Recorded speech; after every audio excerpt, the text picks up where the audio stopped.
Hello boys, I would just like to give you an insight into GCSE History. What you will study, the skills you will develop, the opportunities it will open up to you, and why history is a good choice. If you choose to study GCSE History, you will complete 2 units, Unit 1 in Year 11 and Unit 2 in Year 12. Unit 1 is made up of 2 sections, Nazi Germany and Northern Ireland. You will sit the Unit 1 exam at the end of Year 11 and it is worth 60% of your overall GCSE. Unit 2 is studied in Year 12. This is focused on international relations 1945 to 2003 and you will sit your Unit 2 exam at the end of Year 12 and it is worth 40% of your overall GCSE. In Year 11, we begin with a study of Nazi Germany. We look first at Hitler's rise to power and how he takes political control. We look at events like the Reichstag fire, the Enabling Act, the Night of the Long Knives, and how Hitler declared himself Führer following the death of President von Hindenburg.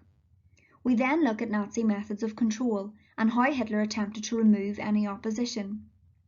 We look at the police state, considering the SS, the Gestapo, and informers. We then look at the role of propaganda and censorship. Following that, we consider how the Nazi dictatorship impacted on the life of many groups of people. We look firstly at workers and consider how the Nazis attempted to reduce unemployment and how they changed the lives of workers. We look at women and the family and we consider Nazi Aryan ideals, how this impacted on the appearance of women, how the Nazis promoted marriage and birth, and how they used methods of sterilisation and imprisonment for women that they felt did not meet these ideals. We look at life for young people, we look at the youth movements that they were involved in, and we look at how the Nazis changed education and school life for young people. And we look at the life for Jews and minorities and their mistreatment and persecution under the Nazis. And we finish with looking at how the outbreak of the Second World War impacted on Germany. We look at air raids and bombings, total war and rationing, and the role of women in the war. We look at the Holocaust and how the persecution of Jews intensified during this period, and we finish with looking at how opposition to the Nazis grew during this time, finishing with looking at attempts of assassination on Hitler's life. Following that, we move on to look at Northern Ireland. We begin with studying Terence O'Neill, his economic policies and his attempt to reach the hand of friendship to the nationalist community in Northern Ireland and to Dublin in the Republic. We look at the Civil Rights Campaign, how the Northern Ireland Civil Rights Association began to try and get equal treatment for Catholics in Northern Ireland. We look at the follow-up of the People's Democracy, their campaigns, their aims, and the marches that they led. We then look at a period of time 1969 to 72, where the situation deteriorated and violence erupted and the Troubles began.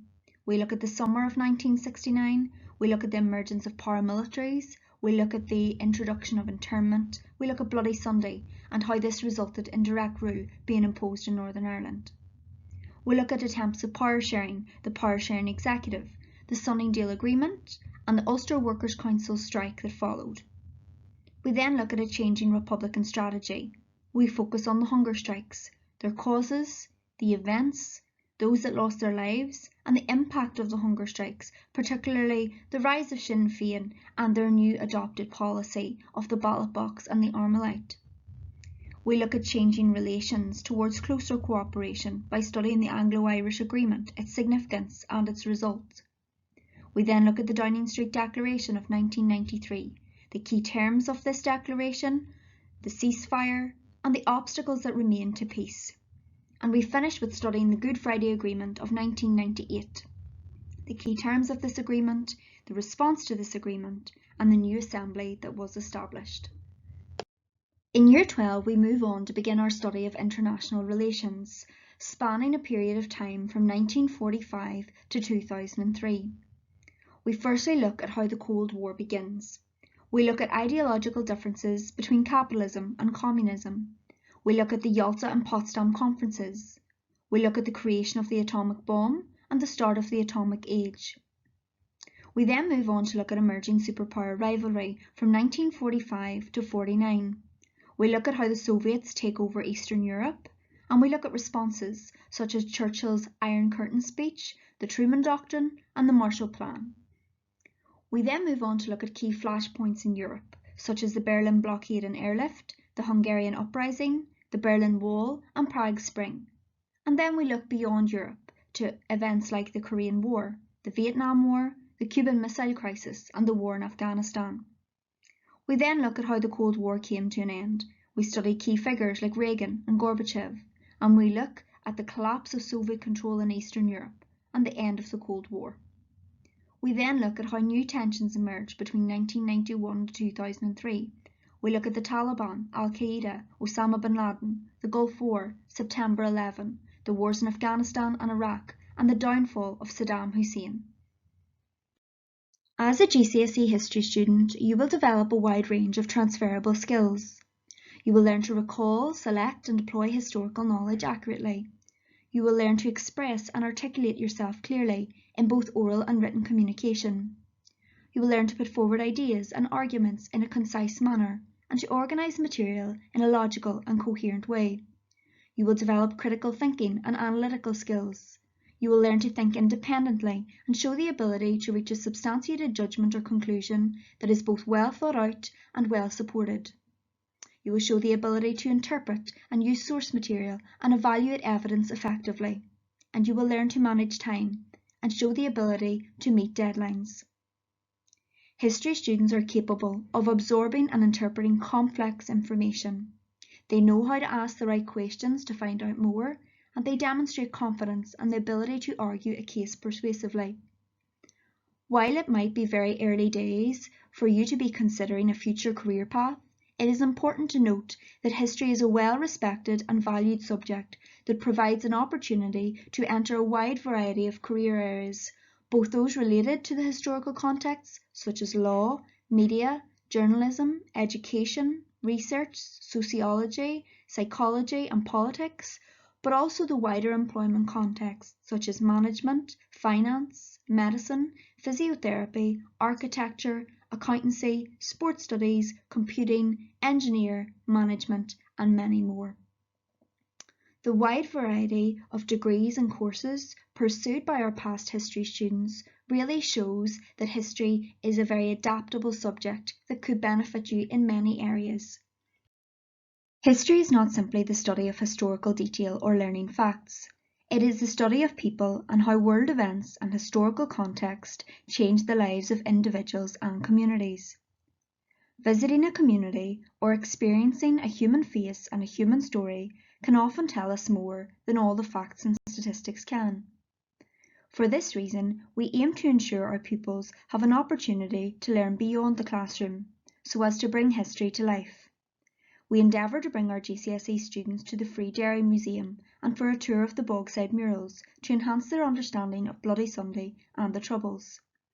Pupils have also benefited from having the opportunity to engage in a question and answer session with David Bolton, gaining an insight into his experience of the Troubles, particularly in relation to the Enniskillen and Omagh bombings.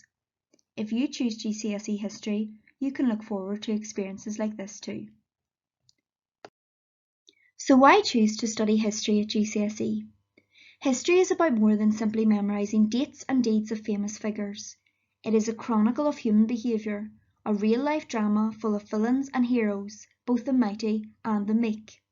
It examines the circumstances that moved its players to transform people and places for better and for worse, and it holds the answers to how and why our lives are fashioned the way they are today.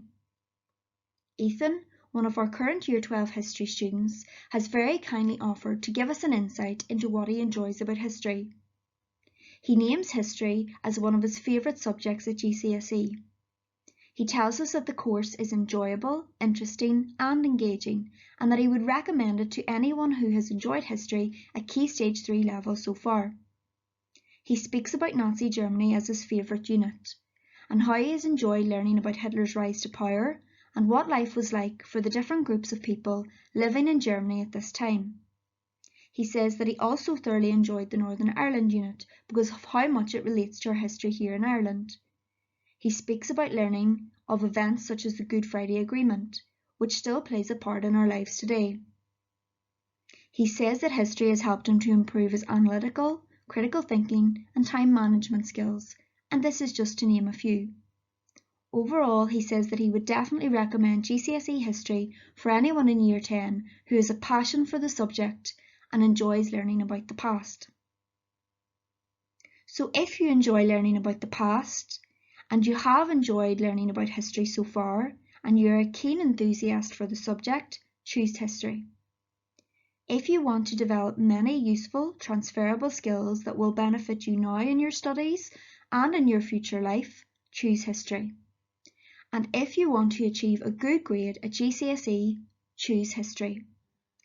We really look forward to welcoming many of our current Year 10s into our GCSE History classrooms next year.